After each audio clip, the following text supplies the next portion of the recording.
Well, I'm really pleased to be here because when I left the Senate in 2013, the University of Texas came to me and said, we want an energy center that is made up of the law school and the business school because we believe that we should be the center of academic energy, research, innovation, symposia, and giving our students a great opportunity. And so they said, and we want to name it for you.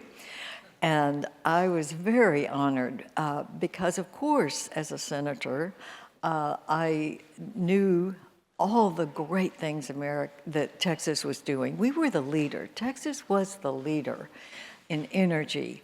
Of course, oil and gas, we all know that. We've been the leader, and we've been the leader in doing oil and gas as clean as we had the technology to do it. But also, when it became really a possibility to have wind and solar, Texas became the leader in that innovation as well. So I was thrilled to have a center that now houses 4 schools. We started with law and business, and then we moved to bring in the engineering school, because so much is now done together with business and engineering. And now we have also added just this year the geosciences school, Jackson Geosciences. So much of the research that's being done for rare earth minerals, and they are looking for new minerals that might replace lithium. Lithium, as we know, all in this room know, lithium is the battery storage unit that was actually perfected at the University of Texas with John Goodenough, who won the Nobel Prize for the work on the lithium battery, which became the storage capability for our wind and solar. But now geosciences is looking for more other kinds of minerals that might be able to replace the lithium and might be less expensive to mine. But they're also doing much other research in that battery area.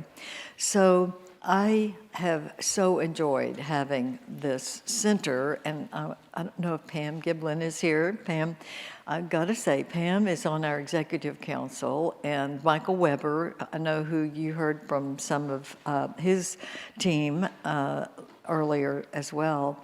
Michael is an academic director also at our center, but Pam is the one that said, we need to do more with EarthX. And even before Trammell called me, Pam was saying, we got to do more. And I'm so glad that she's on our executive council as well. Because now, after I left the Senate and I went to NATO, it was so clear that energy security is huge. And now we're seeing what's happening in the Middle East. We're seeing what's happening throughout the world. Energy is an international issue. It's a security issue. And I remember Dr. Fatih Birol, who is the head of the IEA, located in France, came and spoke to the NATO allies. And he said in 2018, he said, the United States is going to eclipse the energy business throughout the world. Over Russia, over Saudi Arabia, all the Middle Eastern countries, the U.S. will produce the most in oil and gas. And that was before people really thought that we would be energy independent. But of course, now we are continuing to do oil and gas, but we're doing so much more. And when you look at the newest, just in the last 2 to 3 years, the newest technology that is now coming on board, the need for more energy is acute.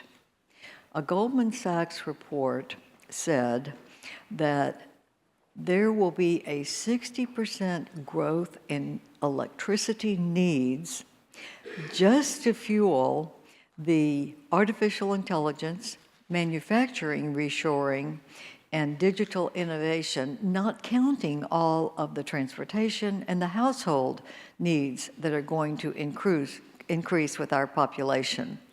So a 60% growth in the need for energy means that we've got to be looking for more sources and more ways to get that energy. Another study showed that AI takes 10 times more electricity in a search than just going to the internet to do a Google search. 10 times more. So if you think of all the AI that's now coming into our systems, our business, even our personal systems, think of the needs for more energy that is going to rise exponentially in the next 10 years. So what does that mean? It means that we are going to have all of the above as our goal. And that is the goal of the our KBH Energy Center at the University of Texas.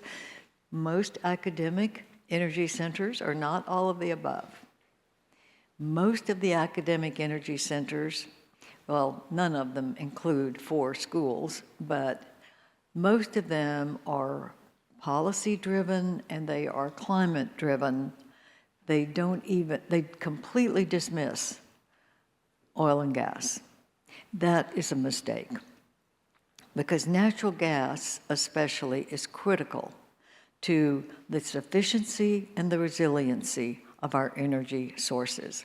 While we all want to go to zero emissions, every one of us does, we've got to keep the technology advantage that we have. We've got to keep the economic capability that we have that is going to be competitive globally. And we're going to have the energy to be able to do it. We can't be on top in technology without making sure that we have a resilient energy force. So I will make the case for natural gas because, first of all, who does it the most clean of any country in the world? Well, of course we do, because we do have the clean energy. Well, we have the instinct, but we also have the regulations. We do natural gas cleaner than anyone else. So our manufacturing that will create our capability to stay on top is going to be natural gas for now. But also, it is already proven that natural gas has lowered the carbon footprint in the United States by 20% just by closing coal plants. I should have said Texas, not United States. 20% decrease in Texas by closing coal plants and having natural gas be the substitute. 20%, and that's just in a 10-year period. Germany, amazingly, Germany, I'm going to talk about Germany and France, but Germany did the most incredible thing for all the smart people that live and work and contribute in Germany. They actually, after the Russian invasion of Ukraine, and they realized they had to wean themselves from Russian oil and gas, they closed the nuclear power plants in Germany and reopened coal plants. The exact opposite of what we've done in Texas, and the opposite of anything that would be a clean help for our climate control.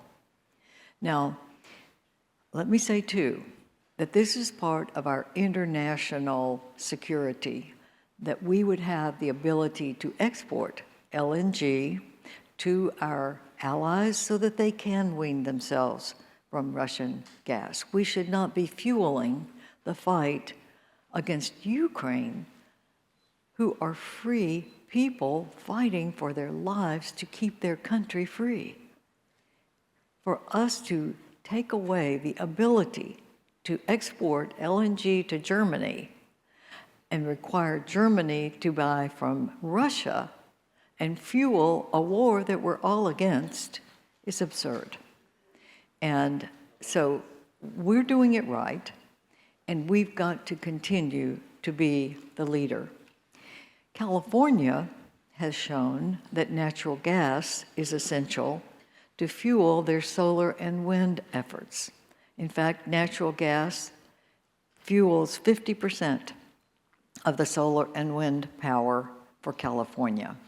This comes from a California Policy Center study of what natural gas can do for the good of our renewables. And so we're going to continue to talk about what we can do better that gives solar and wind more resiliency when there is no solar or wind, which would be in the evening when there's no sun, or if the wind dies down and it isn't generated. So let's talk about pipelines.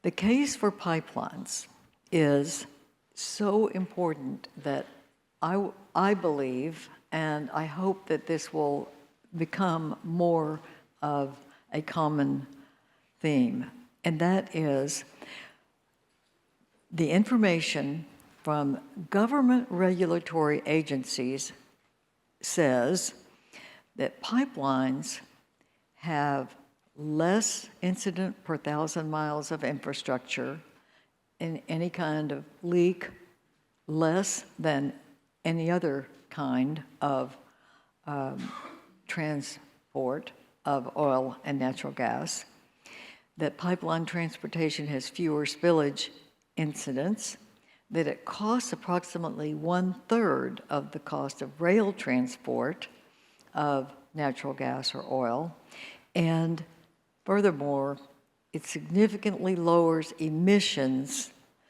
better than truck or rail delivery of natural gas. So while a lot of people are anti-pipeline, think about what the alternative is if we are going to have the sufficient sources of energy that natural gas will produce and that oil that we need still for transportation, for cars that still depend on that, and then for other kinds of oil-related heating systems. So pipelines have been shown by the government regulatory agencies to be much more efficient, much less costly, and much better for the environment over the alternatives, which would be rail or trucks. Nuclear energy, I am so happy that we are finally beginning to recognize the importance of nuclear energy in this whole equation. And you know, early on, when we started trying to make submarines more efficient, quieter, more stealth, the Navy started doing the research on nuclear power in very small modules. That has sparked a new capability for research that now we are just beginning to see is the beginning of the nuclear small modules that will become the wave of the future. Because, of course, nuclear is clean, and that it's going to be really good for the environment. But also the capabilities for nuclear to be done in a small silo instead of having a 10-year timeline to build a new nuclear plant, which virtually has stopped the capability to build one because a company can't afford the 10-year lag before they would get to the point of producing the energy. So we haven't built a nuclear power plant in years in our country. But the small nuclear reactors which have now begun another acronym, SMRs. The lawyers will love that. But now that we have the capability to start doing this, we see that Microsoft is taking over 3 Mile Island to reinstitute nuclear power just for their own use for AI. Other companies are looking at this now. Other companies are beginning to try to look for ways that they can provide their own power sources without going through the grid. So that's going to be those small nuclear reactors that would be able to be built in a small unit, not in a big plant, and be able to help these companies that are trying to stay in the forefront of technology. So again, the small nuclear reactors have provided enhanced safety features, which is essential, of course, because we know why people had feared nuclear for so long. It was for the few incidents, but nevertheless deadly ones, that happened with these big nuclear plants. It lowers the construction times, of course, lowers capital costs, of course, and then is a perfect capability to put more out there for this clean energy. Now, one of the leaders in this, and I always like to say, I hate to say France is doing something better than us, but they are. They're doing nuclear better than us. France has perfected nuclear power for their country, and the estimates are that over 70% of France is fueled with nuclear power. They've done it in several ways. They have 58 operational reactors which generate their electrical capacity, which is over 2/3 of their capability. And because they're all the same, whereas when we were building the nuclear power plants years ago, everybody would do their own thing and it would be their own way of doing things. France's are all the same.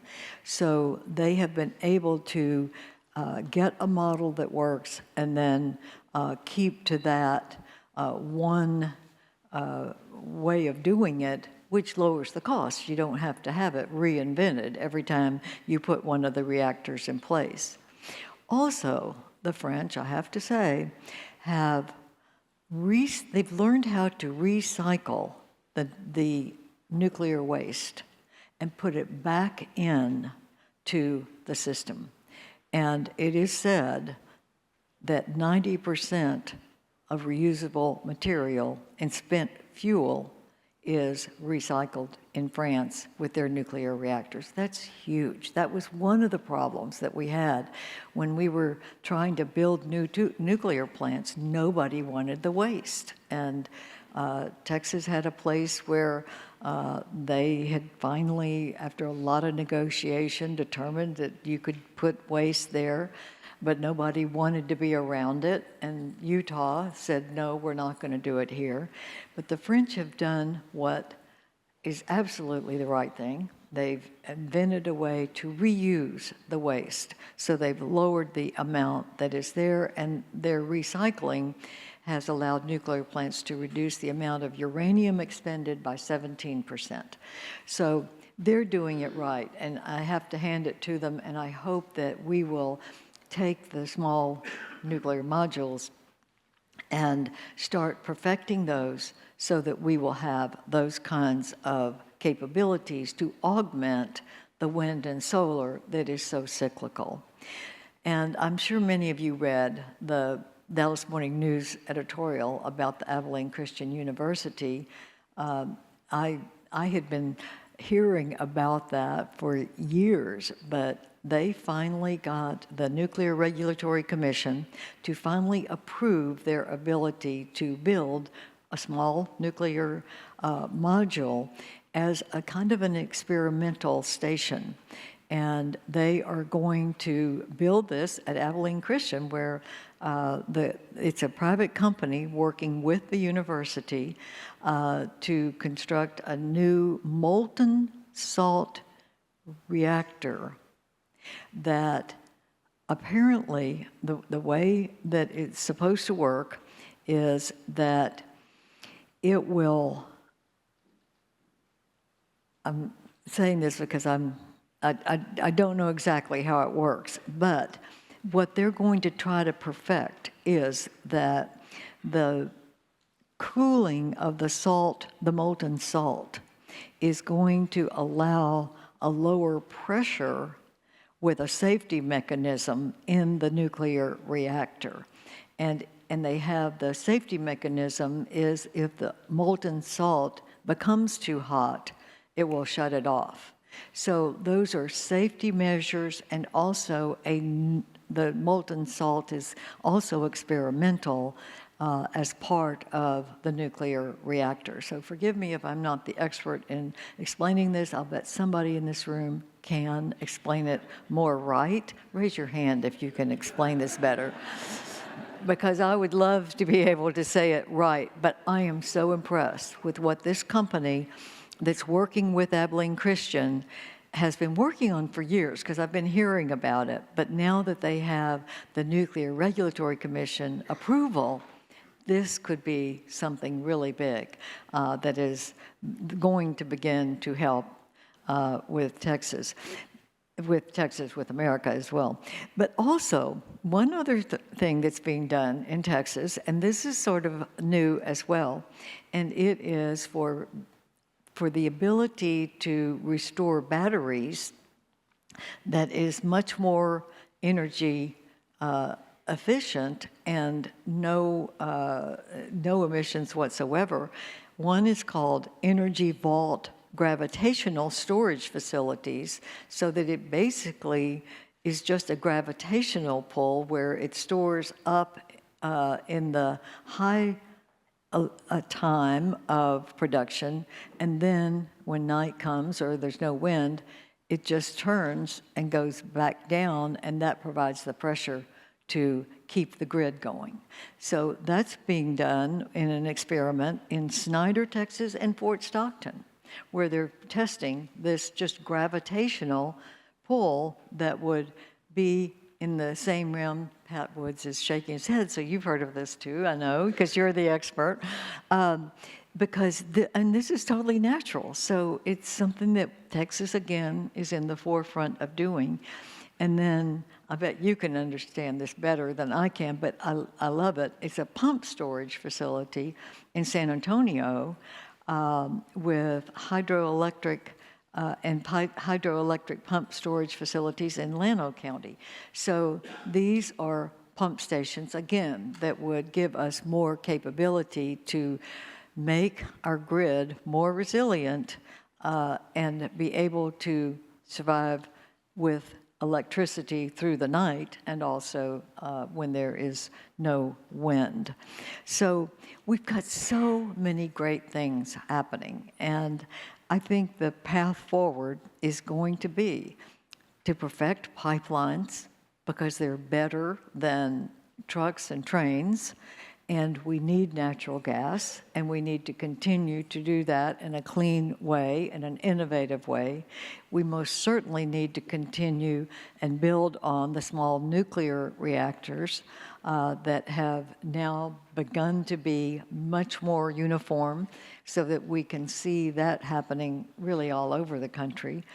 Maintaining natural gas as the bridge fuel to the zero carbon, and strengthening our power grid to support the increased electrification in batteries and the more resilient energy sources. So we have many challenges in this energy space, but we have so many opportunities, and I'm so proud that Texas is in the forefront of leadership, and we have been. Thanks to Pat Wood for one of the early innovators being in the grid and trying to make it more resilient.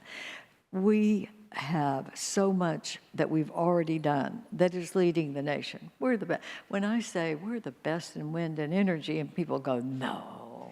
No, Texas is oil and gas. You're a bunch of cowboys. Well, yeah, we're a bunch of cowboys. I like that myself. But we are the energy center of America. And I am so proud that we're still looking for the innovations, that we're still looking for the ways to do it better.